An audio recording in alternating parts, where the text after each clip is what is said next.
hard time stops. I also just want to make clear that this is one of likely 2 working sessions. We'll likely have a second working session, I believe, scheduled already for April 20th to go over this so that we can do this in the appropriate amount of time and answer all questions and take back all feedback. I am City Councilor Ricardo Arroyo. I'm the chair of the Committee on Government Operations. It is Friday, April 8th, 2022, and we are here today for a virtual working session on docket number 0188, an ordinance preventing wage theft in the City of Boston, referred to the committee on January 26th, 2022. This docket was sponsored by myself and Councilor Julia Mejia in accordance with Chapter 22 of the Acts of 2022, modifying certain requirements of the open meeting law and relieving public bodies of certain requirements, including the requirement that public bodies conduct its meetings in a public place that is open and physically accessible to the public. The City Council will be conducting this working session remotely. This enables the City Council to carry out its responsibilities while ensuring public access to its deliberations through adequate alternative means. The public may watch this working session via live stream at www.boston.gov/citycounciltv and on Xfinity 8, RCN 82, Verizon 964. It will also be rebroadcasted at a later date. Written comments may be sent to the committee email at ccc.go@boston.gov and will be made part of the record and available to all councilors. Since this is a working session, there will not be a public comment period.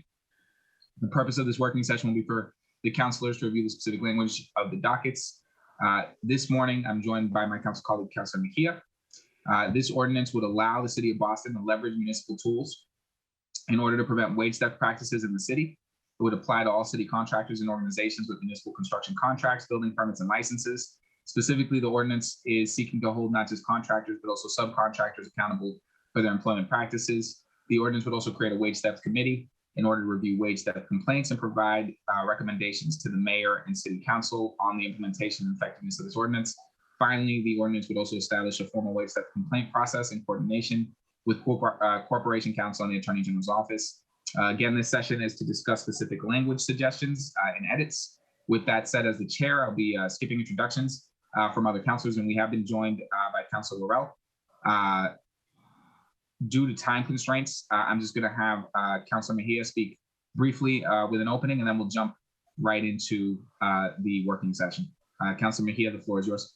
Yeah, thank you, Councilor Arroyo. I like when you preface it briefly, so already letting me know.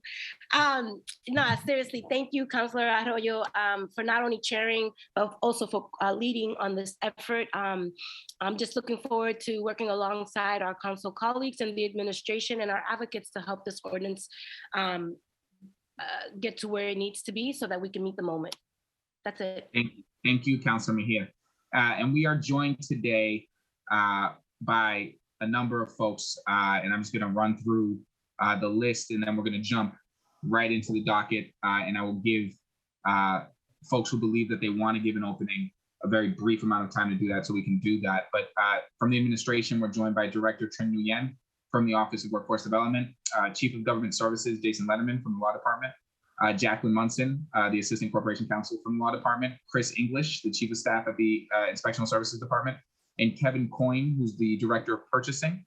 We also have the advocates panel here today, which is Audrey Richardson from the Greater Boston Legal Service, Jason Salgado from Greater Boston Legal Services, and we also have Darlene Lombos from the Greater Boston Labor Council, Chris Soares from the National Atlantic States Regional Council of Carpenters, Noel Xavier from the National Atlantic States Regional Council of Carpenters, and Michael Hess from Local 7.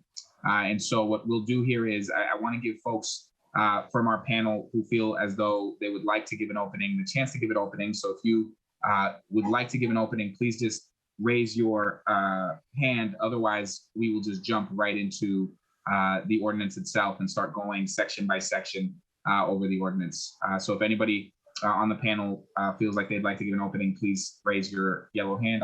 I'll give it a minute for folks to do that. Or if you don't know how to do that, just turn your camera on and raise your hand and I'll acknowledge you.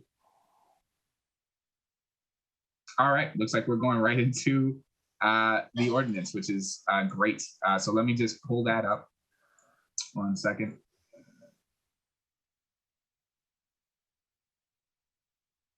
Can I be given, there it is. Thank you.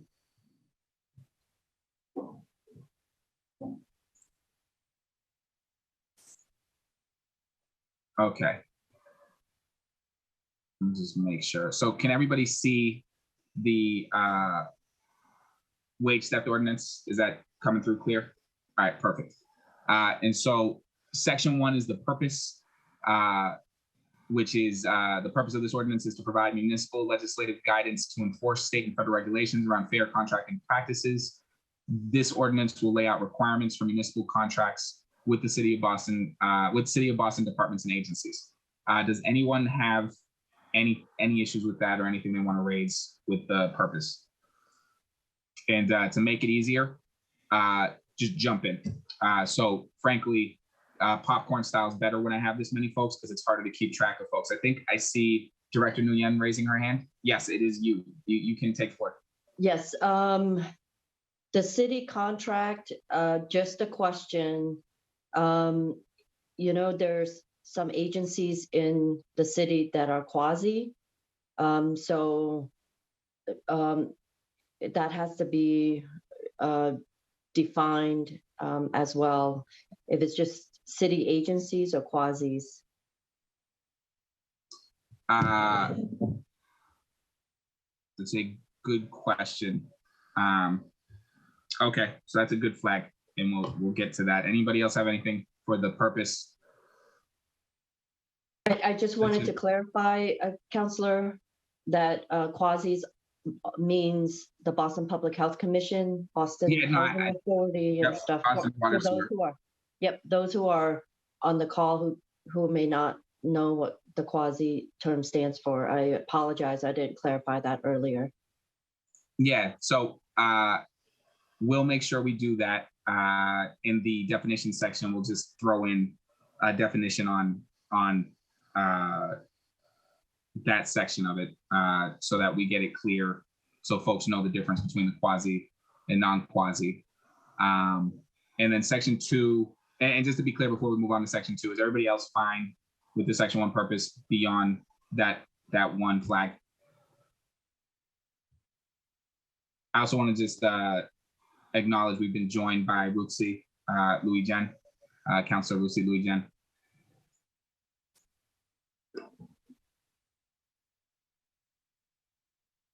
One second. Sorry about that. I just, for some reason, the share screen section is not functioning the way I would like it to. So if you give me just 1 second to do this. All right, fantastic. All right, thank you to whoever took over the share screen and made it harder for me. For whatever reason, it hid the participants. So when I was sharing the screen, I couldn't actually see who was raising hands and who was trying to chime in. So if we can scroll down to section 2 definitions. Perfect. So section 2 definitions is basically just defining what the words mean when we put them in. Yeah, I see. You can just jump in. Thanks, Councillor. Just getting right in on the definitions. The definition of stop work order. You can scroll down until we get to the definition of stop work order so folks can see it on the screen.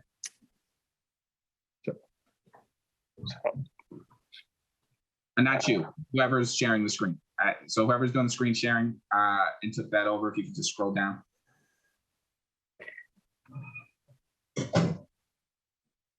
There it is. So the definitions for stop work order references General Laws Chapter 152 and 452 CMR.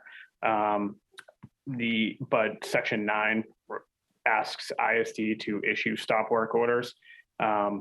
We don't issue stop work orders under either of those statutes or regulations. Those are, we issue stop work orders under 780 CMR and Chapter 143, Section 93. Those are the state building code. So our authority to issue stop work orders is limited to the building code. We can't issue stop work orders that are defined in Chapter 152 or 452 CMR. Thank you. That's obviously very important flag. Does anybody else have anything else from the definition section that they'd like to flag?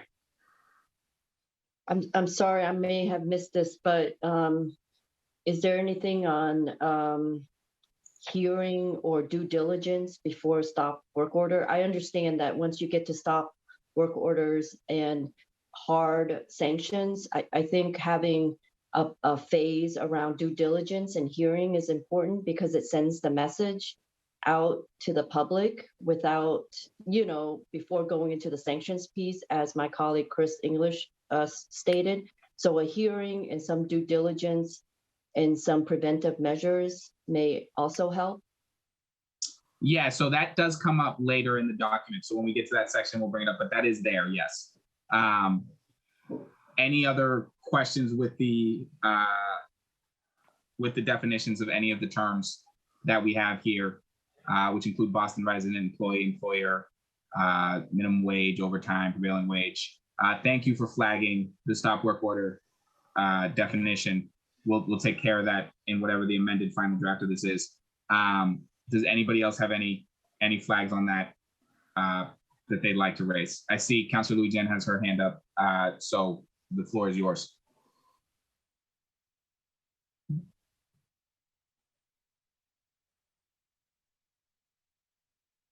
I think you're muted.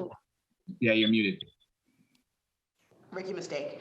Thank you, Mr. Chair. Just checking to see, is this the right time for me to speak, or is it the administration speaking now and then we come after? Oh, no, literally, you can. So just to be clear, when we do something like this, where I have multiple sort of voices in the room, it doesn't make a lot of sense for me to go panel by panel out of order because there's going to be some natural conversation that happens. I like to do it more popcorn style, which is basically as we go section by section, if somebody has something they want to flag, raise the hand. If folks want to respond to that flag, raise the hand. If there's a completely different thing they want to flag in that same section, raise the hand. But if we do it section by section, it makes it sort of more efficient and we get through every piece of it. So it's always the right time, and this is for everybody, it's always the right time to chime in if you have something that you would like to say on that specific section. So Councilor Louis Jen, the floor is yours if you have something you want to say on this section or the section before. Great, thank you. Yeah, I have one comment on the previous section and a few comments here. So on the payment of wages, that the wage theft definition, just want to make sure that we're clear if the definition of wages includes non-financial benefits like time off, breaks, health benefits, or are we just talking about the like pure monetary wage that people receive? And I think we actually addressed this in the later sections, or we're going to, where we want to add, earn sick time, things like that, so that it goes beyond just, if what I think what you're asking is whether or not it's simply just the wage that they're paid on they're owed, and not the additional dollars in different ways in which they could be owed money in time. Is that what you're asking? Yeah, so maybe we should define wage as it pertains to this ordinance in here. So we do define wage for this. As defined by statute. Okay. Yeah. Hold on. All right, then maybe this is a moot point. I'm going to look at the statutory definition. Just make sure. Yeah, and then if it's not a moot point, we can come back to it. And then the other issue.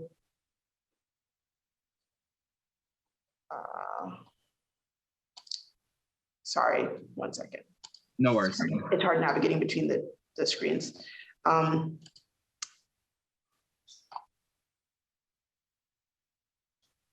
guess there's an issue of just statutory construction. I don't know in terms of numbering, but 2414 is the effective date and 2413 is the severability clause. So just consider creating, like, maybe we create a new chapter here for clarity to make it uniform. So just a suggestion. Yeah, well, and just so folks know, we're going to do 2 of these so that make suggestions. So okay. When you make suggestions, that will give us time between now and the next working session to actually incorporate and make final decisions and determinations on those suggestions that you're making as to whether or not they have some unforeseen consequence, or whether or not it works and we're good, or whether or not we're going to do something completely different with the wording. So please do make those suggestions. I also want to note we've been joined by Councilor Erin Murphy. We're going section by section on the wage theft ordinance, and essentially it's popcorn style. So if you have a thing that you would like to add in at any given points, please do. So the floor is yours. If there's anything you'd like to say. Thank you. Thank you. And I just want to be clear. I think I was told by staff at Greater Boston Legal Services isn't sure if they can unmute. Do you want to just give that a shot right now and let me know if you can unmute so that we know that everybody can participate?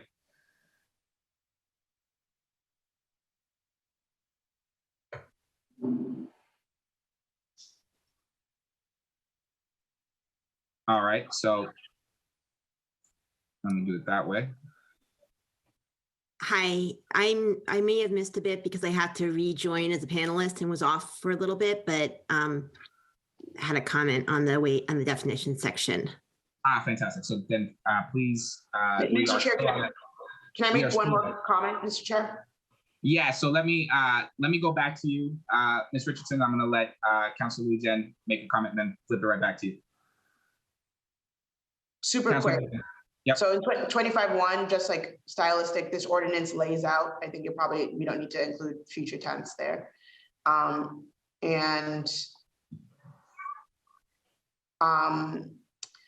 for application, it says an initial application or renewal of a license or permit.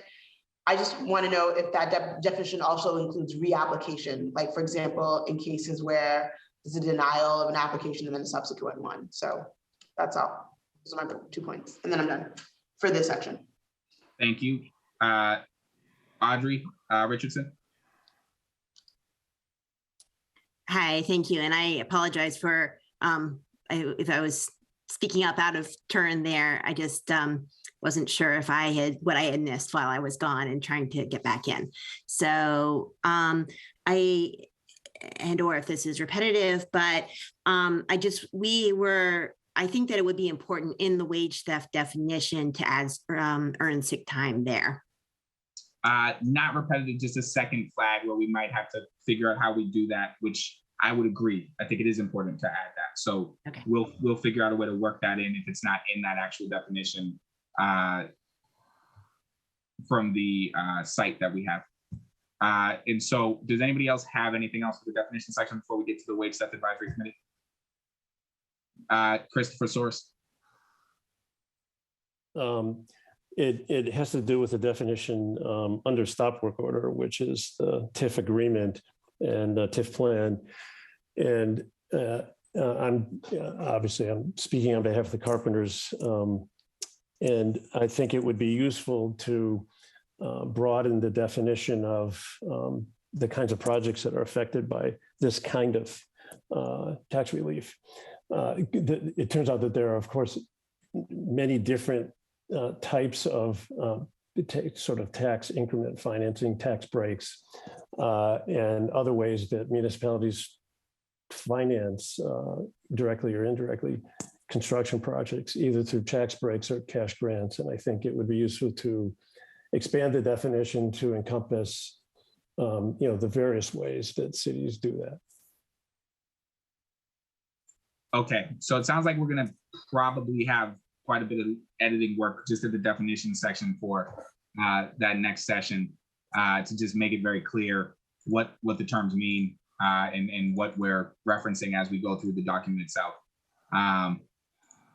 Is there anybody else who has anything else they would like us to take a look at or potentially adjust within the definition section? Going once, going twice before we go to the next session. And by the way, at that second session, if something pops up to you later, when we're coming back to that second session, which I think will be April 20th, tell us. Like, so this isn't the last and only time we'll go through these sections, but this probably will be the only time we go through each section by section. By that second one, I expect we'll be focusing in on whatever changes we've suggested during this one. Councillor Braden has also joined us. I just want to note that. And Councillor Lara has joined us. And so I think we're good with definitions. I want to go to section 3. If we can get the screen share back up. Thank you. And so section 3 is the Wage Theft Advisory Committee, which I'll just read through how it's written right now. And if folks have something they want to add to that, please do. I also know we have a few folks who have hard time stops. If you have a specific section that we're not getting to in time before your time stop, I think somebody has an 11, somebody else has an 11:30. Just give 15 minutes ahead of your time stop. If we haven't gotten where you're trying to go, give me that info before you head out, so that we can record it and work from it. And so back to Section 3, Wage Theft Advisory Committee, we have membership. There shall be established a Wage Theft Advisory Committee comprised of one designee submitted by the Boston City Council, one designee submitted by the mayor, and one representative from various advocacy groups. Members of the Wage Theft Advisory Committee may be reappointed annually and must be appointed no later than the second meeting of the new year. Does anyone have anything they'd like to add to this section on just membership? Counselor, this is Jacqueline Watson from the Law Department. Oh, I'm sorry. Yes. Yep. I'm gonna let, so Director Nguyen, do you want to go first? We want to let Jacqueline go first. Yes, the experience is that are there different industries that you want each member to constitute? So for example, is there a seat for labor? Is there a seat for community advocates? Is there, a variety of seats, or is just going to be a blanket general member? So I personally would prefer that kind of bevy of experience and different experiences there. I also think it probably should be more than 3, to be perfectly honest with you. So I think we'll probably look at what is a better number than 3, because it seems sort of small for a Wage Theft Advisory Committee. I also think that there's, as far as appointment goes, I do think for this, there's a requirement, and Jacqueline Munson might be trying to get to this, that it come from the mayor's office. So we submit the options to the mayor's office, but the mayor has to make the appointment. I'm going to go to Councilor Munson, but technically legal counselor, but Jacqueline Munson, and then Councilor Mejia. Thank you, Counselor. Yeah, that's exactly the point that I was going to make. So under the city charter, the mayor would be making those appointments. The city council could consider whether or not there are, certain categories about, expertise fields that they want the mayor to consider the appointment from. So that's the one note that I would make there.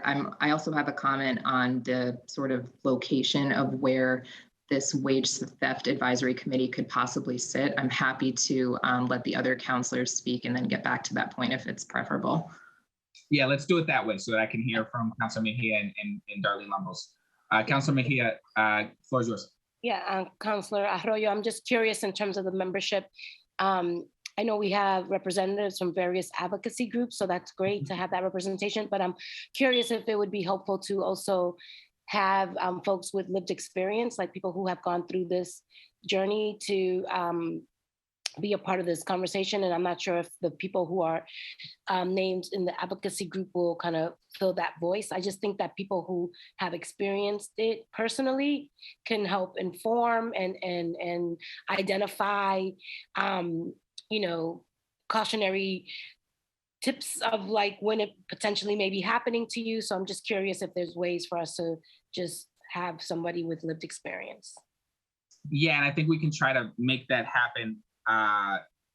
One, I think the committee has to be bigger than 3 people, but I think we can try to make that happen in sort of the ways in which we define who we would like. So we say various advocacy groups, but I think there's ways to expand that chart to make it so that there's some representation from a lived experience lens on that. Thank you, Councilor Mejia. I want to go in the order that the hands have popped up. And I also want to note that we've been joined by Councilor Flaherty.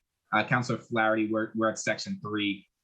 We've just done definitions and we just did purpose. And so we're at Section 3 going through the Wage Theft Advisory Committee section of this. I want to go to Darlene Lambos, then back to Jacqueline Munson, then to Audrey Richardson. Thanks, Councillor. So from my experience in other ordinances, we'd love to see language that designates 3 seats, 1 seat that allows the Greater Boston Labor Council to submit 3 names, and then the mayor chooses from one of those names. Same with the Boston Building Trades Union, just because construction is where it's very prevalent. And then 1 for worker centers. So we'd like to see, I think that the Immigrant Worker Center Collaborative is still a coalition, and it's the various worker centers across the state. And we've seen that in other ordinances. So just 3 designated seats, 1 for general labor, 1 for construction through the Boston Building Trades Unions, and then 1 for worker centers through the Immigrant Worker Center Collaborative. And where they said, and I can send you that language. Yeah, no, that's perfect. And so again, for folks just joining us, the idea for this session, just know everything you say is being recorded and also written down by my team. And so what we are looking for is any suggestions for the language, any things that folks think need to be changed or added or supplemented or deleted. And this is the time to do that. There will be a second working session, I believe April 20th, where we will then start to incorporate those suggestions after we look at the feasibility and the ways in which it impacts the docket itself. So back to you, Attorney Munson. Thank you, Counselor. And the following comment that I have is sort of tied to the Office of the Corporation Counsel's contemplated duties under this ordinance. And so I would just suggest that the committee may want to consider, if this is going to be a committee, whether or not these folks will be special municipal employees. There's also, a thought that you may want to consider regarding where this committee may be housed. It may be more appropriate. We have a living wage office, we have the BJRP office, the Human Rights Commission. If this committee, or whether it was a board or commission, were to have some, stronger authority than is contemplated in the ordinance right now, it could be more of a full-time function within a department, and then those folks could be municipal employees. Okay, that's good. That's a good note. And we will figure that out. I don't believe we actually figure out within the ordinance, and I can get a better answer to this on the 20th, but I don't believe we actually figure out where it's housed in the ordinance. I believe the administration makes that determination when we actually pass it. So I think it's actually up to the administration to determine where they house the ordinance after its passage. But we can obviously check in and figure that out. I want to go to Attorney Richardson, and I don't know, Darlene, if you've already been up and your hand hasn't been taken down, or if you're actually got one. So I'm going to go to Attorney Richardson and then Darlene Lumbos again. Thanks. I really just want to chime in for the record to agree with the expansion of the committee and a broader voice to ensure that worker-centered groups and immigrant groups are represented. So just want to say that, and saying that on behalf of not only it's a total of 11 organizations that I'm representing formally here, the 10 that I actually listed in the public hearing last week, plus the Chinese Progressive Association, and all 11 were listed on the letter that I subsequently sent in. So, I guess I think there are probably like some different scenarios for exactly how the number of participants and how the representation is determined could play out. So I assume you don't need to get into the weeds on that right now and here, but happy to be part of that conversation. Fantastic. And so I will just say that I would like to expand the amount of committee members, and I think that making sure that we do it in the way that Darlene has sort of highlighted and other folks have sort of highlighted makes the most sense, which is making sure that we have a bevy of actual involved parties and impacted parties at the table. I want to go back to Darlene Lumbos. Great, thank you, Counselor. This was just in response to the, I forget what her name is, the lawyer, about where this might be housed, your comment as well.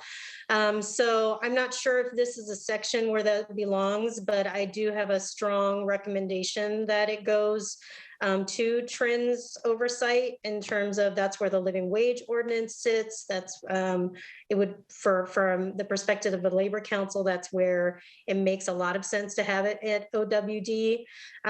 I'm not sure if that could be written in, but that would be a strong recommendation if it can. The counselor should just look into whether that makes sense. In addition, I'm not sure which section, but would also want to make sure there's some budget allocation, and I don't know where that is in the ordinance, where it makes the most sense.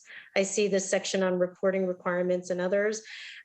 This has come up very recently with the Somerville wage theft ordinance, where they are scrambling to try to figure out a budget for it, and it should really be baked in. So just wanted to share that experience because it will be very difficult to have any kind of oversight without some sort of budget allocation. Yeah, and so unfortunately, in terms of the ordinance to the budget standpoint, we can't really bake in the budget and the ordinance. It has to be done sort of coordinated, but we are in budget season. So we will certainly be making sure that, at least I will, that I'm advocating to make sure that we fund this in a way and I'm sure Councilor Mejia will and others, that actually makes this effective and impactful. But that is a good note that without funding, this doesn't actually have the teeth that it requires. Thank you for that. Does anybody else have anything on the committees directly, the Waitstaff Advisory Committee? Just know that right now it says 3, it will certainly be more than that. And we will look at the language that's already been submitted and that I know has been used in the past to make sure that we have a diverse sort of crew and cast for selection to that committee. Noel Xavier and Jason Letterman, in that order. Hello, everyone. Good morning. Noel Xavier with the Carpenters Union here. I just want to put out there exactly in Somerville how the committee was formed over there, and it was one person appointed by the council, one person appointed by the mayor's office, and then 7 different groups that worked throughout the ordinance to put it together, one appointee from each one of those groups. And I do agree, the more people, the better. And people that have gone through the experiences, even better, like Councilor Mejia was saying, on our side, it's one of a carpenter, a resident of Somerville that's appointed to that board that understands, what it means to be on a board like that. That was just my comment. Thank you. Thank you. And Mr. Letterman. Thank you, Councilor Arroyo. I just wanted to reiterate what my colleague Jacqueline Munson mentioned about special municipal employees. I know this is a section, I believe it's section 4 under section 3 that talks about conflicts of interest. I just bring this up because it sounds like there's a lot of conversation here about who will comprise the committee. And if they are going to be non-city employees, this is typically the type of section that would be included for an ordinance that would say something similar to, members of this committee would be designated as special municipal employees. Otherwise, there are some significant limitations on their ability to participate if they are not employees. So I just want to flag that because we're in the section. Section 4 of section 3 might be the place to put that. Okay, so when we get to sort of define, and we probably have to add to the definition special municipal employees as well, right? So just to make it all clear, so up in section 2, we'd make that change as well. Thank you for flagging that. And just also, as folks suggest language, please email my office those language changes, especially the counselors, so that we can then make sure that we don't miss anything, that everything's clean when we're submitting it for either legal analysis or incorporating and making those edits for the future working session. I think that is it for hands that I saw for the advisory committee, and then we're moving down to section 4, which is the Waitstaff complaint process. Does anybody have anything else to add to section 3 before we head down to section 4, which is Waitstaff complaint process? Looks like a no on that. And so we're going to go to the Waitstaff complaint process, which is, I see Attorney Munson. Attorney Munson, the floor is yours. Thank you, Councilor. So just a couple of comments here. First, regarding the role of the Office of Corporation Counsel. As some of you may know, we cannot represent or advise anyone who is not a part of the city. And I know the employee definition in this ordinance is broad and comprises, any worker or employee that's going to be working within the geographical limits of the city of Boston. So I just did want to raise that. The committee may want to consider, the role of the Corporation Counsel's office here. We may be more appropriate for kind of a pass-through where complaints are sent to us, but we don't, facilitate any of the filing or advising. It would, that would create some conflicts with our ability to represent the city. And so because we're not a public-facing department, it may be good to consider whether or not, as I mentioned before, the Wage Theft Advisory Committee could have some more authority and maybe part of a department where they can be the ones facilitating a lot of these duties. And so I'm going to just take a quick stab at this and looking at number 1, which is filing receipt of complaints. It seems like probably where the problem is the shall assist workers. Is that the concern where legal counsel might be given or where that could be construed? That's correct. So we would probably change that language, but I think the question I have, not necessarily for you, but possibly Director Trent, is would it make sense to maybe even change it from being Corporation Counsel's job? So for instance, there's 2 ways I see we could change this. We can either change the language around shall assist workers in filing complaints, or we can literally just change that we're asking Corporation Counsel to do that and change it to another department that might actually be suited to actually assist in that. Does that, which would either of those work? Yeah, Watson? I think both of your comments are well taken. So one is the corporate counsel has a specific role, and then another designated front-facing a city-led agency that works with marketing, branding, and outreach so that we can appropriately handle the calls and write down the complaints so that we can appropriately refer them to corporation counsel and or other referral agencies that can better support and address, and we can follow up. And so I think those roles have to be demarcated. One is corporation counsel, two is a public facing follow-up process for the complaints. I think that's what probably makes, we can tool that. I understand the issue that corporation counsel has, that they can't actually be perceived as assisting in a legal way someone, but I do think that we do have departments within the city that can give that kind of assistance in terms of the filing of complaints or referring of complaints. And so we just got to rework that to figure out who and what wording make the most sense. It might be a combination of wording and where and who we direct them to. Any other comment from anyone else on either the filing receipt of complaints, required communication with the Attorney General's office, or required communication with other city departments in Section 4? It looks like other than that flag, we're good to go to Section 5, which is requirements for city contractors, which is a little bit lengthier of a section, but I want to just open the floor for requirements for city contractors.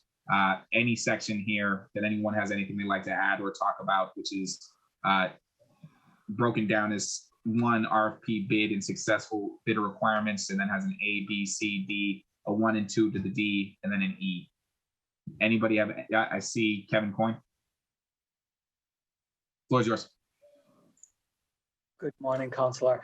Just had a comment regarding this first bit of language here. It says every request for proposal or bid issued by the procurement agent shall include the certification and disclosure requirements imposed by this section. I'm just wondering if we could add, because it's not only just the purchasing agent that is responsible for these type of procurements, but really every city department.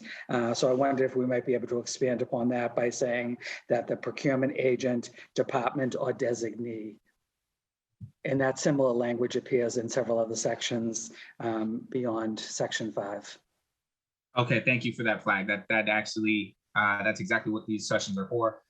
So thank you for that. I don't believe that would change anything in an unintended way, and so I think that makes sense, and we'll work the language there. Thank you. I also want to note that we've been joined by President Ed Flynn. President Flynn, we're going through section by section on this. We're at Section 5 now. Basically, raise a hand if there's a question or comment or edit proposal or anything on sections. But I also just want to give you a chance to say a couple words if you'd like. Thank you, Mr. Chair. I apologize for being late. I know this is an important issue. I'm glad the organized labor is also weighing in. Their voice is very important. Organized labor represents workers throughout the city and the state, and they advocate for decency and respect for all workers, whether they're in the union or not. So they play a critical role in our city. So just want to say thank you to the members of the building trades, organized labor, and I know Darlene Lombos is here as well. Also the various organizations across the city, such as the Chinese Progressive Association, also play a critical role on wage theft issues. That's all I have to say. Thank you for giving me a couple of minutes, Mr. Chair. Thank you, Councilor Flynn. And yes, I just echo thank you to our unions. I know the iron workers are here. I know the carpenters union is here. The Greater Boston Labor Council is here. And so thank you for folks taking the time to participate in this process. So while we're still here and specifically focused on Section 5, Section 1 of Section 5, which is the RFP bid and successful bidder requirements, we received one edit request. Is there anything else within A, B, C, D, or E of section 1. Councilor Louis-Jean. Thank you, Mr. Chair. Just in section C, there are bidders that are subject to municipal, state, or federal debarment for violation of the above laws. It's just we can just if I believe it's Carrie Jordan who is doing the screen sharing. Thank you, by the way. If you can just scroll down to section C. Thank you. Go ahead. Yeah, so that first sentence, bidders that are subject to municipal, state, or federal debarment for violation of the above laws. I just think it's a bit ambiguous what the above laws are, so maybe enumerating them would be helpful here. Or if not enumerating them, restating what section you're speaking about, like, you know, section D2, you know, just a point that, you know, the bidder must post a bond, just a flag about concern for small businesses and whether, you know, it would be harmful. I understand why we would have this requirement, but just considering small business and whether this would be overly prescriptive for them. So just a flag there. Okay, and I think that's worth some analysis in between now and the next working session about sort of what the unforeseen consequences of that might be. Though I do think a bond is sort of an important part of it, but I understand what the flag might be. Thank you. And then E, to the extent not all employees would have reasonable access to the notice that the successful bidders must post, like, could we require the bidders to just send the notice to employees directly so that they get a copy? I believe we can do that. And I would just say, you know, just thinking quickly on the bidder bond, maybe we add a waiver. Maybe we add a way to do a waiver or some kind of thing for folks who it actually is a problem for. Yeah. So that's, those two things are sort of flagged. Okay. Anything else that anybody else would like to add to any of these sections here, or in response to anything that was just discussed? Oh, and section A, judgment, just a little, so just that, but that's it. So go backwards. You're saying section A of? Yeah, it's just a small thing. It says criminal or civil judgment. So just. Is it like a? Yeah, no, I think there's no E. That's it. Yes. Okay, got it. Okay. It's a tricky word, so some people mess it up. All right, perfect. So just a typo flag. All right, so with that, I see Jacqueline Munson and Councilor Mejia. I don't know who raised their hand first, so I'm going to go Councilor Mejia, then Attorney Munson. Yeah, so I just kind of want to piggyback on some of the comments that Councilor Louis-Jean just made in regards to some unintended consequences to small businesses. I think that whether it be in this ordinance or maybe even in the rollout of it, I think it's important for us to ensure that we are properly educating small businesses, particularly immigrant-owned ones, in regards to what this looks like. Just because I think this conversation here, while we all may understand it, when it comes down to the smaller business community and immigrant in particular, may not understand what this is. And so I think if we're going to hold folks accountable, there needs to be some level of education, Councilor Arroyo, for us to consider in terms of what the rollout looks like, and working potentially alongside the Office of Economic Empowerment to get some of their support around this. So maybe this is more in the implementation phase or not, but I just do think that we need to just name that. We need to be super mindful of what the rollout is going to look like. And yeah, I think that is implementation, and maybe what we do is we give a little bit more lead time to the ordinance taking effect. So after passage, we give a certain amount of time to get folks up to speed before it actually takes effect. Attorney Munson, unless I see Councilor Mejia, it looks like you're muted if you wanted to add something before I go to Attorney Munson. No, that's okay. I'm good, thanks. Thank you. Attorney Munson, the floor is yours.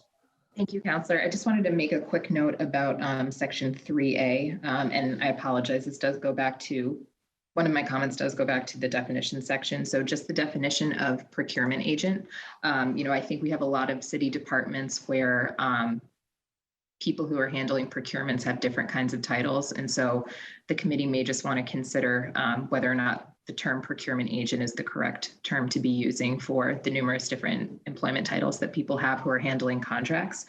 And my second comment regarding 3A is that the living wage ordinance already requires that city contractors furnish their certified payrolls upon request. And so that's just a flag for the committee. And so that's already required by something else, basically, what you're saying. Okay. Correct. So it could be, so basically it's a little redundant. And which one is that again? That would be section 3A. Okay. And so just to make sure that I understood sort of what you're flagging, the procurement agent needing sort of a stronger definition.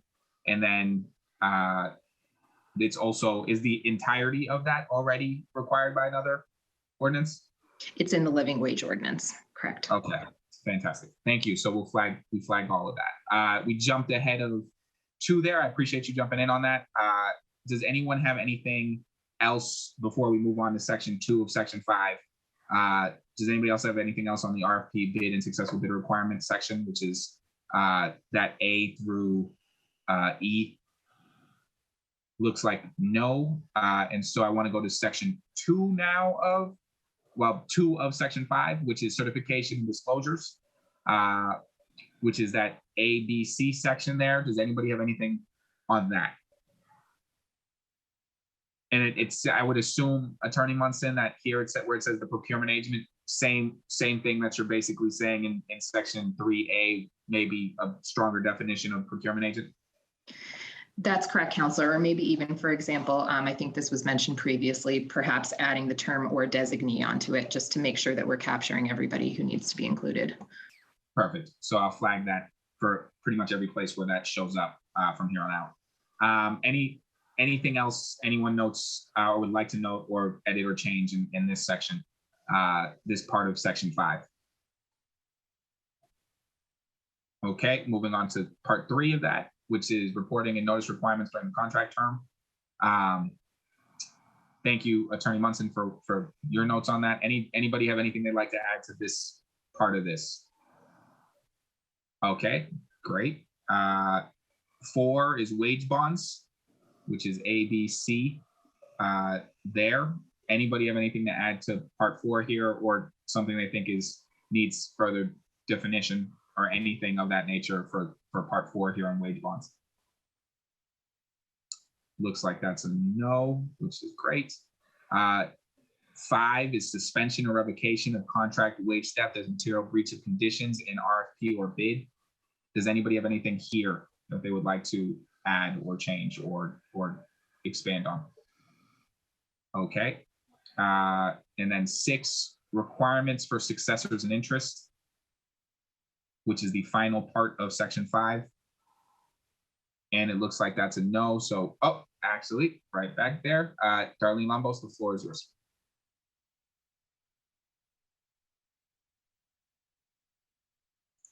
You're muted. Don't worry, we all do. Oh my God, I can't believe I still do that. Okay, I'm so sorry. I missed the wage bond section. Just nope, you didn't miss it. We're on it right now. Okay, so let me go Trin, can you just remind me on the wage bond section, Trin, can you just remind me if the language actually says a year's worth of salary, or year's worth of costs? Because that's I have to look back at our on the executive order. Yeah, on the executive order. I believe it's a year, but I have to look back. Okay, because I do think that that was the baseline. If stronger language would include the entirety of the contract, obviously. So just want to make a note that if the counselors decide to go the strongest language, the 1 year is a baseline, and the strongest language would be for the entirety of the contract. Okay, that's good to know. That is good to know. Thank you. So basically, just to be clear, before we move on from section 5 here, if there's any part of section 5 that you would like to note or change or expand on, this is your chance before we head on to section 6. Sorry, yes, section 6. Am I in the right place? Now I'm off. Yeah, section 6. Okay, perfect. So that's what's next. So now we're going to go straight to section 6, requirements for licensees and prospective licensees. has a 1, 2, 3, 4, 1, 2, 3, 4, 5, 6 sections per section 6. I'm gonna just open the floor to any comment for any part of this, and we'll just jump up and down as required for anybody who has anything they'd like to add or change for requirements for licensees and prospective licensees. Anything at all. Those sections are requirements for license applicants, requirements for license holders, posting requirements, conciliation process, wage bonds and license holders, or wage bonds for license holders rather, and requirements for successors and interests. Anyone have anything there they want to flag or talk about? All right, so the next one is section 7, which is, yep, Councilor Louis-Jen. Is that for section 6, by the way, Councilor Louis-Jen, or for section 7? Section 6, sorry for the delay. No worries. Let me just trying to. And then I'll go to you right after that, Chris English. Just in section 6.2, it says the city will conduct a hearing within 30 days from the time it becomes aware of a final determination. Just who, like the city is vague, so who are we talking about? That's all. Okay, and I think this also goes to, and I think this also goes to Trin Nguyen, by the way, is Director Nguyen's request that there be hearings and stuff with it. That is here, and I think we probably have a position to add it later in some other sections, but it is here in this section. But you're basically saying instead of the city, you want us to define exactly who? Yeah. Okay, so we'll note that and see if that makes sense. One thing for folks to note when we talk about departments and sort of new departments, not all of our departments are codified. And when they're not codified, we can't actually reference them in ordinances. Like we're not actually allowed to do that. And so that is why we should be codifying all of our departments when we create them and make them, but we don't. And so because of that, sometimes we can't actually directly link an actual department into the ordinance because it's not actually something we can link to. And so just a heads up for that, because sometimes that's what shows up. Councilor Louis-Jen, anything else on this section or on that section? No, just another judgment issue, but other than that, good. Okay, and so we'll get to, and we're keeping notes of everything, but please, if you have a red line version that you've made yourself or you're redlining it yourself as you go along, please send us that so that we have that. That's for everybody on this, so that we have that and we can make sure we don't miss anything and we incorporate everything that folks are raising. Chris English, the floor is yours. For section 7, TIF agreements generally used for infrastructure and transportation projects. ISD is not the permitting authority for those, so we would not have any standing to enforce any of these provisions on transportation or infrastructure projects. Okay. And so, let me just see, that is a pretty large flag. So just to be clear, section 7, to put folks where they are, section 7 goes through 1 through section 1 of section 7 has A through L. Then there's a 2, 3, 4. It's a pretty lengthy section. So we're going to take some time here to make sure we center folks on this. But Christopher Soros, the floor is yours.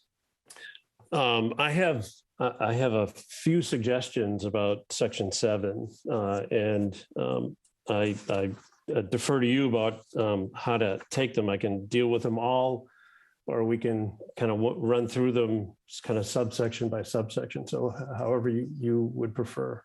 I actually prefer, I think, to take them all. But before we jump into that, if I can just ask Chris English, if ISD does not have that authority, do you know who does? I believe infrastructure and transportation projects are permitted through Public Works and the Transportation Department or the various state agencies generally, even if it's, it's MassDOT, highway, DCR, they permit on that type of project that TIFs are usually used for. So, Chris, I'm wondering if D&D or Chief Dillon's office may have a role in the TIF agreements on the housing piece? Probably. I don't know. Yeah, so we'll get to the bottom of that and make the appropriate sort of changes on that part. Attorney Soros, what I think might actually make sense, just to make sure we don't lose anything in terms of the back and forth on what the changes are, let's go section by section on that. So we're at section 7 now. And you can go ahead and start with wherever you want to start with in section 7, but where are you going to be pointing to in section 7 so that we can screen share? Yeah, so I'm starting with the opening paragraph of section 7. Perfect, so that's already there. The opening line and the opening paragraph, and kind of consistent with the suggestion we made earlier about expanding the kind of scope of this section to apply to the various types of public financing through either tax breaks or cash grants. And so instead of referring to tax increment financing relief in particular, because that's just one subset, refer to tax relief agreements. And tax relief would be defined broadly in the definition section. Okay, and then does anybody have anything on that? Anything else on that before we move further down into this, beyond that first opening paragraph in number 1? Okay, Chris, so the floor is still yours. So then, subparagraph C on the next page. Yep. And maybe this addresses the observation you made, Chris English. I don't think that the intent of this section is to have inspectional services play an enforcement role with respect to the requirements here. The requirements here are really requirements that the recipient of the tax relief has to make sure are implemented on construction projects that are subject to these tax relief agreements. And it's really not a matter of going onto these projects and enforcing the requirements when there are violations, but the point of it is really in the last sections, which are that if there's a violation, if somebody determines there's been a violation, that triggers the revocation of the relief and the clawback of previously provided relief. So this section doesn't really contemplate an enforcement role for inspectional services or any other kind of department other than the city council determining that this is something they want to pursue as a remedy. And so that's for section C specifically. Well, that's the section that makes a reference to inspectional services, and it was really only for the purpose of being the recipient of documentation of proof of workers' compensation insurance coverage. And it could, I don't think we really care which agency or department is the recipient of those, and we believe that whatever makes sense for the city is fine with us. Yeah, and I would just build up of that for subsection 1I, requires submission of monthly payrolls for contractors to ISD. Not really something that sort of we have an infrastructure to accept and review and monitor. So just a flag on that as well. Again, I think this is the same idea. If there's some other person or entity or office that is a more appropriate recipient, the idea is just to have these documents submitted and available so that they can be reviewed by even members of the public. The next section would be G, a little further down on that page. So G is, basically, from a model that is designed to provide for a local hire, preferences for local hire. And I think given in Boston, there's the, Boston resident jobs policy. It would be, more appropriate to simply reference compliance with the Boston residents jobs policy. Okay, so anything else within that section of 1? Yes. That's subsection of 1.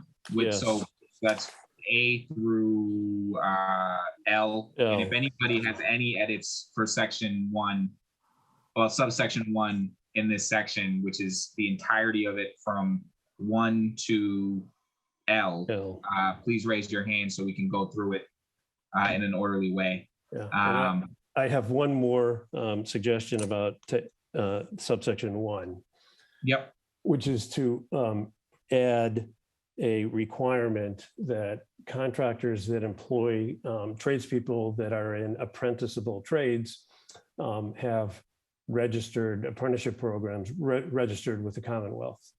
So I actually looked into this, and it looks like that's part of the Boston residency. It's already in there, but noted. And if you can send us the language, but I think it's already actually in. I actually think I have it.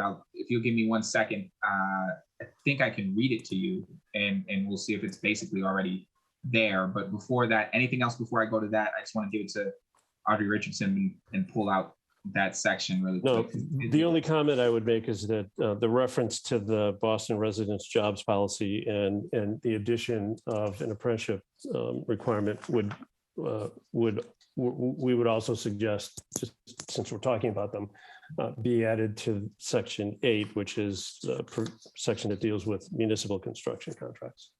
Yeah, so maybe we do a reference to the one that already exists or something of that nature. Let's take a so it's like 895 in the Boston residency, where it says. Take a look at it. Yeah. I'll send it to you as well. Okay, thank you. No problem. Is that it for section 1, subsection 1 for you, Christopher, before we go to Attorney Richardson? No, that's it for me. Yes, thanks. Thank you. And Attorney Richardson, floor is yours. Thank you. If you could just scroll up to the first set of paragraphs there. Yeah, if you can capture B and D, that would be great. So this is just where, consistent with my testimony last week and the concern of my client groups, that the wage theft ordinance really be about wage theft and be focused on wage theft and not go beyond to other areas that could have unintended and collateral negative impacts for the members of their communities. And also in order to just simplify and streamline the ordinance. In B and D, we would suggest taking out the whole list of types of a whole host of violations that go beyond wage theft, and simply replacing that with the simple wage theft phrase or wage theft name, which will of course then reference back to the definition that should just include the wage theft items as we were discussing earlier. So that's subsection, section 1 of section 7, subsection B, that particular one that we just flagged? Right. So I think it's just a very a simple edit to in this particular case, the contractor has not been found within the past 5 years by a court or governmental agency in violation of any law relating to, and then simply replace that, all the remainder of the text with wage theft. And similarly in paragraph D, the contractor must properly pay employees in accordance, and I have some exact language, but in accordance with the wage theft laws or in compliance with the wage theft laws. And then, like I said, simply refer back to that definition of wage theft. So for section B and D. Right. And the identical comment for what is the identical language in sections 8 and 9 as well. Okay, so we'll get to sections 8 and 9, but basically you're flagging that this language may be harmful to or have unintended consequences on undocumented workers or something? Correct. And then if we could scroll down just a little bit to paragraph, keep scrolling down a bit, I, on the certified payrolls, we would like to ask that simply the phrase identifying number be deleted. Okay, so that's for I, section 1, subsection 1, subsection I. Okay, anything else on, we're still on 7, we'll get to section 8 and 9, so you can flag it there as well, but section 7. No, I appreciate that. So section 7, is that everything for that section before I go to Noel Xavier? I just want to reiterate about the submission of information to ISD specific to payroll. That's I think there should be a different city agency or authority that collects that information. Okay, thank you. Other than ISD, basically. Yeah, thank you. All right, got that. And then Noel Xavier, I see your hand up. Yes, thank you. I just wanted to clarify, just from my perspective here at the Carpenters Union and our organization and what we see out there in the construction industry every day, the importance of being able to specifically speak to wage theft and specifically to the payroll taxes that are not being withheld from workers on job sites, and how employers are just utilizing this to be able to reduce their prices. And it's important to be able to specify this, because what we see every day, unfortunately, is wherever there's workers getting paid in cash under the table, there's a lot more susceptibility for these workers to be taken advantage of. One of the things that we've been able to see, and we have examples of, in terms of contractors that have changed their business model from utilizing a multi-tiered substructure on construction projects, and then becoming more of a legitimate operation and actually employing these workers and actually paying all the right, federal, state taxes, insurances that they need to. I think this is very important piece of the ordinance that we think is going to lend and hopefully change what we're seeing out there in terms of structure and in terms of the loopholes that a lot of companies are utilizing to just keep workers down. I'd like to just mention a quick example of a company that we a few years back were able to create a campaign against. The Attorney General ended up filing a complaint against them. They were actually fined a very large amount of money because their whole model was based on this multi-tiered level of subcontracting. The company would get the work. They would have around 40 to 50 employees that worked directly for the company as employees, and these employees were predominantly the foreman on the different projects. Each project, they subbed all the labor out to different multi-tiered subs. All the multi-tiered subs, for the most part, ended up paying all their workers on site in cash under the table. When all this came to fruition, the AG fined them. When they've realized finally that they had to operate legitimately, they felt that it was in their best interest probably to join with a union, and because if they're going to have to operate legitimately, there's no point in doing what they were continuously doing. That company joined the union, and this past summer, actually, they had about 400 employees working for them, directly for them, employees. These employees were the same workers that were working for under this subcontractor tiered system when they were open shop. The only difference now is they were obligated to follow the law and do what's right and operate legitimately.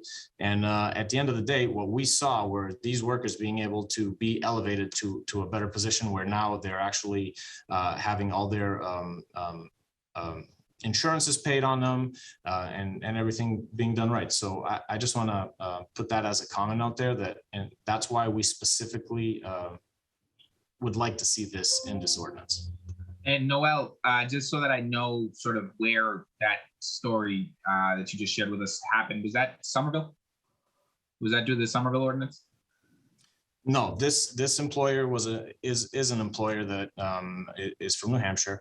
He was one of the largest open shop operators in I'm not going to say his name for privacy reasons. I mean, we could go over this afterwards, but in the construction business that we were dealing with, they were a big outfit out there. They had just as many workers back then when they were open shop. The reality is they were able to use this multi-tiered system to be able to not have to pay all the what they have to pay, which is designated by law, all the right taxes and insurances for these workers. They just push that down onto the subs, and they feel like, oh, our hands are clean because we're subbing the work out. But at the end of the day, these companies know what they're doing. These companies are utilizing these different tiered layer subs to be able to get the work done, when in reality, all these workers are really essentially working for them as employees. Thank you, Noel. And I see, I don't know the order again in which the hands went up, but I see Attorney Richardson followed by Chris English. So I'm going to go in that order, Attorney Richardson and then Chris English. Thanks. So I don't want to repeat kind of the bigger picture comments that were made at the hearing last week. But I just do want to flag that what the concerns that my client groups are raising is in the current realities of the status of our federal immigration laws, and the potential ways in which going beyond wage theft itself could have some unintended consequences for some of those who are most vulnerable in our communities. And fortunately, the state Massachusetts law is crystal clear. Folks are covered and have the protections of the wage theft laws, regardless of immigration status. They're covered for workers' compensation purposes, regardless of immigration status. We're very lucky that, we're fortunate that both federal and state laws are very clear on that point. And as I mentioned last time, it's even the federal government now is taking very, very strong and clear steps to ensure that that message gets out, that you are protected under the wage theft laws against both substantive violations and any kind of discrimination or retaliation. And we just think that it's really important that a Boston wage theft ordinance is that, a wage theft ordinance, and focuses on those areas where everybody is equally protected and doesn't go into the realms where there may be collateral consequences given our current realities. Nobody's saying that there's not a better world out there in which folks are not vulnerable, and that we don't need to worry about these concerns, but unfortunately that's not our current world. And then just along those lines, what I think I should have said earlier when I was talking about paragraphs B and D is that, and it doesn't necessarily need to be provided right there, it could be done separately, but we do think that the ordinance should have some anti-retaliation language. And that could be very general, but it would probably be good to make it a little bit more specific along the lines of what's in the living wage ordinance. And just to be clear, anti-retaliation for folks who report. Just to be clear, for folks who report wage theft. Right, who report or who otherwise exercise rights, or assist or provide information to others. So I think that it's important to broaden it a bit, but yes. You and me both. So we'll figure out how to add that in and do that. And just on the, because I don't want to get sucked in too much on the back and forth on impacts on undocumented workers. I just want to be clear as chair that my goal here is to make sure that this does not have a negative impact on workers, period. And so as we get into, the language, I really want to make sure we're careful about sort of consequences of not having language as precise as it should be. Chris English, then I'm going to go to Christopher Soros and Darlene Lumbos. And I know, Darlene, you had a 11 o'clock hard stop, and I'm glad you're still here. So if you're comfortable with it, I'm going to go to you right after Chris English and then go to Christopher Soros, and then allow you, if you do have to leave, to just point out anything else that you'd like to point out before you head off. Chris English, floor is yours. Counselor, thank you. And unfortunately, I have to leave for an 11:30, so I just wanted to make a couple notes for future sections. One being Section 8, subsection 1J. Reiterate my previous comment about submitting weekly payroll reports to ISD.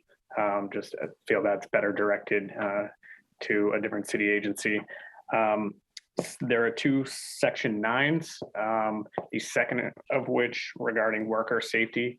That whole section, we already have existing city ordinance that covers that entire section and empowers every permit issuing department with the city to deny, suspend, or revoke permits related to workplace safety histories.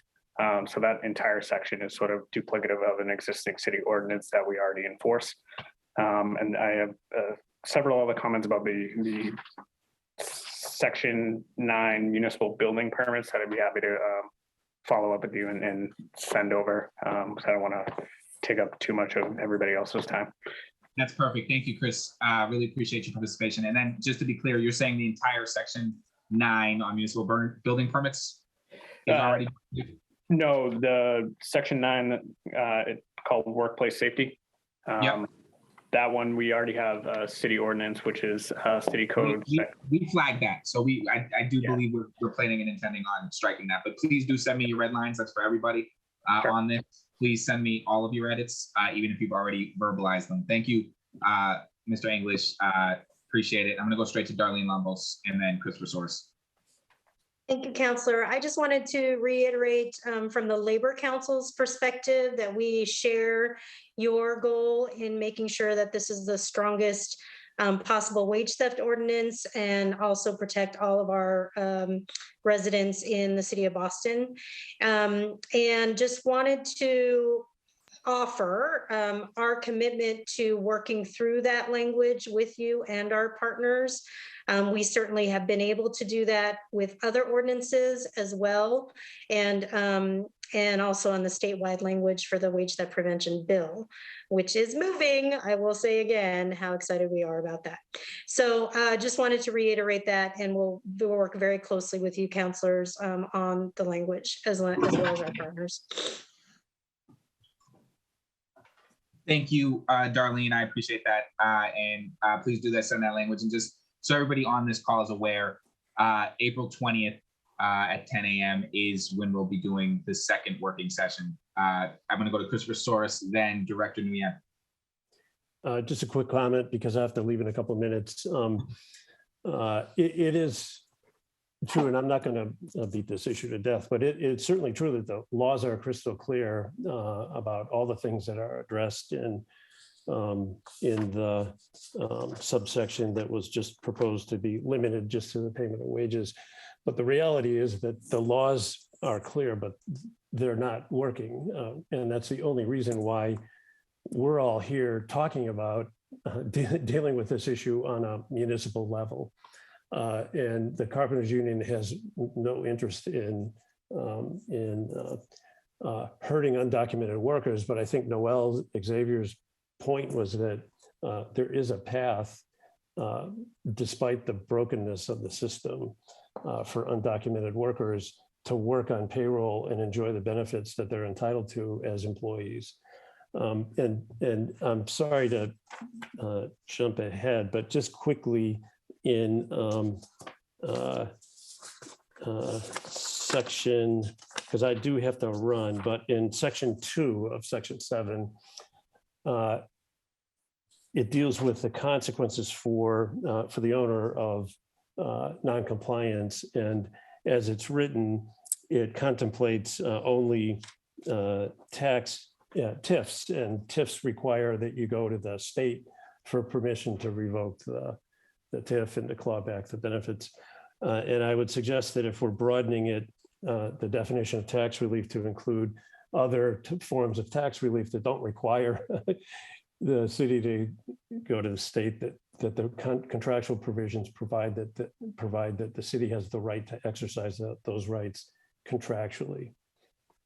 And I'll submit something in writing for you.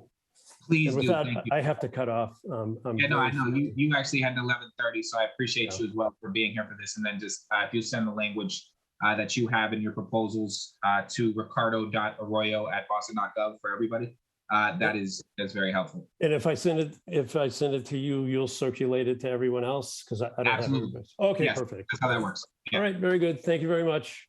Thank you. I Bye-bye. want to go Director Nguyen. Thank you. Just quickly, I don't think it's necessarily relevant to this document per se in front of us, but we do have to talk about maybe on the implementation and streamlining process for the city as well, because we have various departments doing different things on worker protection, different ordinances over the years, and prevailing wage. We just need to streamline that. And while I agree with my colleague Chris from ISD that they do have worker protection on the ISD side, we're also missing other departments like the liquor licensing department and licensing commission that are not here. And so just wanted to make sure that while construction is well represented here, there are other agencies that represents other industries that we should also not negate. I agree with you. And so one of the things that I would like to try and do with the multiple working sessions is get all of, because this is very construction heavy, is get a lot of the edits that we need to do here done, and then get to that second phase, which is on the commercial side and on the hospitality industry and on those sections, and have that then get worked through and added and work through that, and then have a complete document that now we can submit. So that is the goal, to try and do it that way, so that we're not, you can see sort of how we got a lot of voices here, which has been really great. I thank everybody for the way in which folks have participated and thrown in their goals, but it's easier to have the conversation this way when everybody is sort of focused on the same things. And so with the next set, we'll try and do the same thing there. Thank you, Director Nguyen, though, for noting that. And for folks who want to send things to the committee, I would just forward it to the committee, but there's also a committee email. It's ccc.go@boston.gov. That's where you should send them as well. And then it's either way, though, you send it to me, if you send it to the committee, we'll get it to the committee. I want to give a chance for anybody who else is running into a time constraint. We should be done relatively soon, to be perfectly honest with you. We're still working our way through Section 7, there's Section 8, then there's a Section 9, and then Section 10 is severability, and there's no questions for severability. So we should be done relatively quickly, I think. We've got most folks' edits in. I have most of an understanding of what folks are looking at. If anybody has a time constraint they're bumping up against, though, I'd like to give you the chance to raise your hand and throw yours in, and then you can head out. Looks like we don't. So let's head up to Section 7. We just did Section 7, subsection 1. Is there anybody who has anything to add to either subsection 2, 3, or 4 of Section 7 before we head to Section 8? I don't see anything there. For Section 8, which is the municipal construction contracts, I think some folks have already mentioned their edits, so you don't have to feel like you have to repeat yourself for these Section 8 and Section 9, but I see Jacqueline Munson. And so Attorney Munson for Section 8, the floor is yours. Thank you, Counselor. So I only have 2 comments on this section. Section 8.1F and Section 8.1J are already addressed in a separate ordinance, the BJRP ordinance. So that's just a flag for the committee. So that's F and J? Yes, correct. Thank you. So that's the discrimination one. And I believe J is the weekly inspectional services department certified payrolls? Correct. Now, as a question, because I think ISD made it clear they didn't want that, is that where they currently submit their payrolls to ISD? Sorry, I was muted, Counselor. I can get back to you on that. All right, perfect. I just need to know where, if that's already something that they do and ISD is telling me they don't want that responsibility, that tells me that it's going somewhere else, and I just want to know where it's going. So thank you, Attorney Munson. Anybody else have anything for Section 8, which is the municipal construction contracts? Anything they want to add to the language, anything they want to see taken out of the language that hasn't already been said? You don't have to repeat yourself if you already highlighted your changes earlier. I'm not seeing any hands, so we're going to go down to 9, which is municipal building permits. If you can scroll down, and thank you, Kerry, for your work over there. This is the last section that we would really have any edits for. Does anybody have any edits for section 9, municipal building permits? Or any comments? It doesn't look like we do, which is good. And so what I will now do is I want to open the floor a little bit. Severability for folks, it's the 10th one there, shouldn't be an issue. Severability just means if some court finds some part of this to be not legally standing, it doesn't ruin the whole thing. It just takes out that section. Everything else works, notwithstanding whatever the court has disagreed with. I want to just give folks a chance because I appreciate how many folks are participating, how many folks care about this. If you would like to make a comment on sort of the importance of this for you, or if there's some part of this that you haven't seen in any of those sections, but you would like sort of to see reflected in what the final ordinance looks like, I want to give folks the chance to an opportunity to sort of throw those out there. So it's not really an edit. It's sort of a thing that's not in here right now that you think could be in here or that you'd like to see in here, and we can explore between now and the next working session. I want to give folks the floor to basically sort of openly say whatever they'd like to say on this. And so I'm going to open it up by order of hands going up. I don't want to just put anybody on the spot. So if nobody want, Director Nguyen, and it'll just go in order of folks who throw their hand up, and then we'll go from there. So Director Nguyen. Yes, thank you. So I just want to reiterate on the last section you have on the municipality or municipal permits. I would defer to the lawyers on this, but we should maybe have a section on the hospitality liquor license and area in which we can balance the industry out. Okay, yeah, no, that's good. Thank you. Noel, I see your hand up. Thank you, Councilor Arroyo. I'd just like to thank you and everyone here, for giving me the time to be able to give some comments and some perspective. I think, we're all here to do the right thing, and that's to be able to do as much as we can to help workers and all workers. Again, here at the Carpenters Union, we come from a place that, we're out there talking to workers every day, and being able to help each worker individually every day. That's not how we're going to change the status quo of everything. There are a lot of laws that are not being followed right now by employers, and hopefully some of these some of these sections in this ordinance are going to go towards the culprits, the real culprits of all this, which are the employers, and some of the employers that want to cheat, and some of the employers that want to use these loopholes to be able to do what they're doing every day out there. I just want to say that. Thank you very much. Thank you. And I just want to note that we also have Michael Hess here from Local 7 Iron Workers, and it's really important to me. I think one of the things that I really appreciate in general about this, to Noel's point, is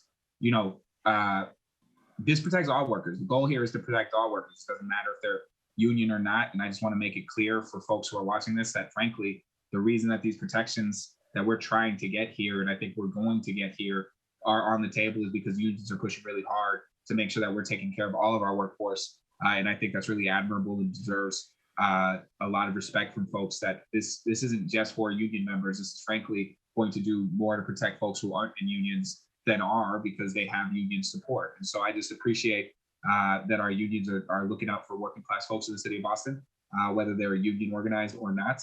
And so thank you to you all for helping us set the stage for this and really pushing for these kinds of protections. And I just want to give anybody else who's here a chance before we adjourn this. The next meeting will be on April 20th at 10 a.m. I already know that. We'll notice it will go out, and we'll incorporate those changes and start to really take a pen to this. If somebody has things they want to add to this, please email it to us if it didn't come up. I'm going to go to Michael Hess and then Councilor Murphy. Michael Hess, the floor is yours.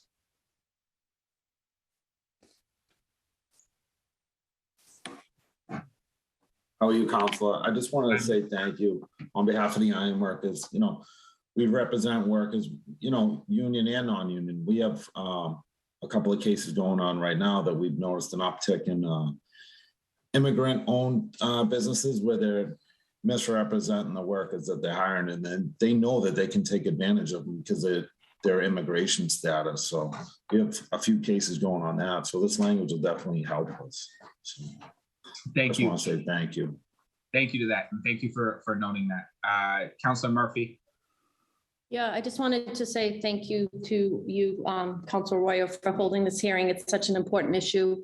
And I know the unions, so I want to applaud the unions. They've always advocated for their workers to make sure, they're not being taken advantage of, but making sure, millions of workers, not just with the salary, but also are being cheated out of the actual number of hours they work each week. And it's hard enough for an employee to just, with one job, to be able to afford to stay here in the city. So to make sure that if anyone's showing up to work, they're getting paid the proper amount, and they're also getting paid for the actual number of hours they work each week is very important. So looking forward to continuing these meetings and making sure we get the language right so that we're supporting what work's already happening within the unions. But like you said, Councilor Royo, it's for all workers, not just union workers. We're here to protect all of them. So thank you.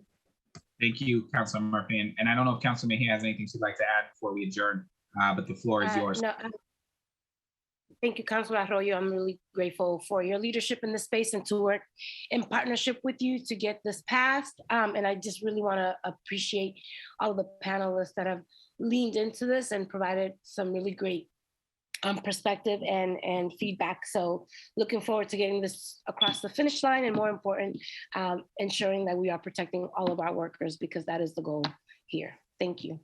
Thank you, Councilor Mejia, for your partnership. Thank you, everybody, for this panel. This could have been really sloppy, but frankly, I appreciate how everybody came together on this one and really worked together to make this clean. We came in under time. I thought we'd be done at noon. So with that, let me make this actually adjourn. Thank you, everybody. This working session is adjourned. Thank you. Bye, everyone. Yeah, everybody.